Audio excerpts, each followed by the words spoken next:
Pogi dati ngayon, pangit na si AJ. Mas pogi na si Ramram. Sino mas pogi sa inyo ni Ram?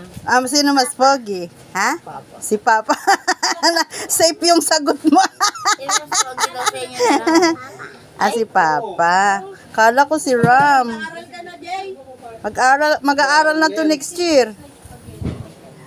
Ay, mga kalola, natawa naman ako dito sa nagawa na yung salad saka dumating yung buko. Kaya ang gagawin ngayon, yung mga nagawa na to, lagyan na lang ng buko per tab. Ilabas ko muna. Tapos idagdag na lang natin yung buko. Ano kaya yun? Ayan kasi mga kalola, ayan oh. Oh, idadagdag na lang dyan. Paano gagawin dyan, Noy?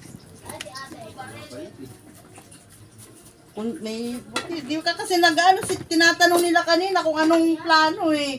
Sabi ko, mali ko kayo naman ang kausap.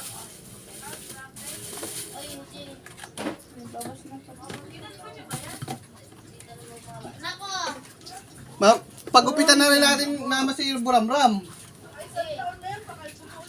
Pakalbo na natin. Bakit? Bukas na lang, may hika nga eh. Dami pa palang mule dito.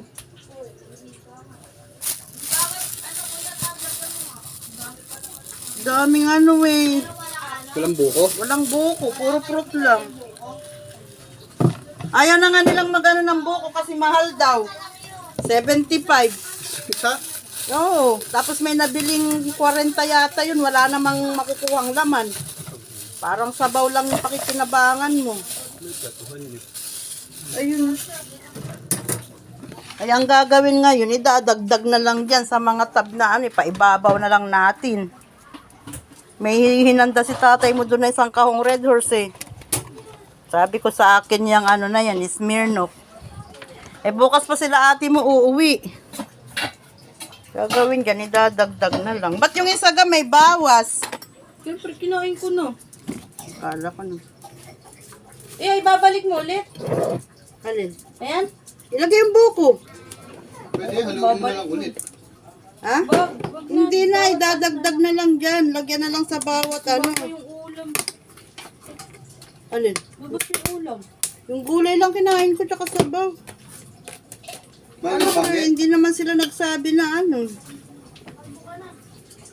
Ano mo na lang si Nelly. Lagyan na lang ng ganyan, oh. Lagyan na lang ng buko bawat tab. Ang lalaki naman ng pagkagayat mo, Noy. O, di ba ganyan na lang mga kalola? Kasi walang ano nga ito, walang buko. Puro fruit na lang yung nailagay kanina kasi nga. Mahal ang wala na kaming pang budget sa buko. Ngayon dumating yung anak kong lalaki. Ayan, may dalang buko.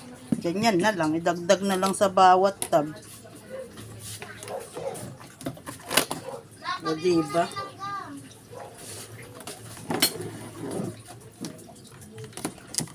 Ilang buko yan, Noy?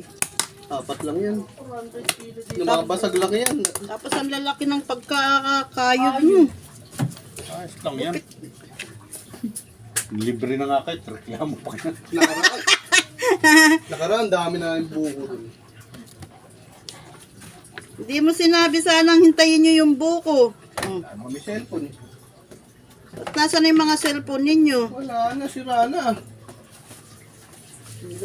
Buti na lang masabaw yung salad mo, Angge.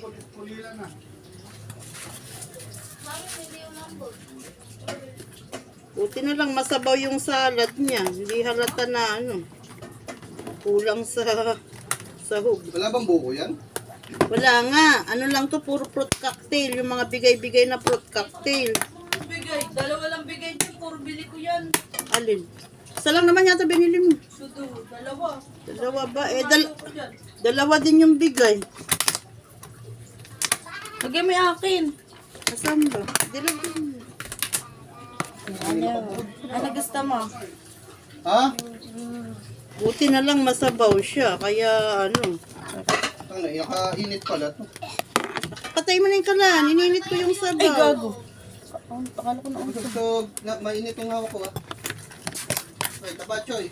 may patis dito, kuya. Batchoy. Buti na lang nasabaw siya, kaya hindi halatang nagtagal ng sahog. Ha? Kunin mo pa yung iba. Labas mo. May lagnat ba si Ram? Sinat, mainit. Meron ditong ano ba ginagamot niyan? Iyang ba yan sa kalpol? Halbo. Wala ba? Wala kayo. Kay Mara. Kay Mara, di ba? Alin? Kalpol Tempra. yung nandyan. Kalpol na rin iniinom ni Mara. May laman pa ba yung tempra dyan?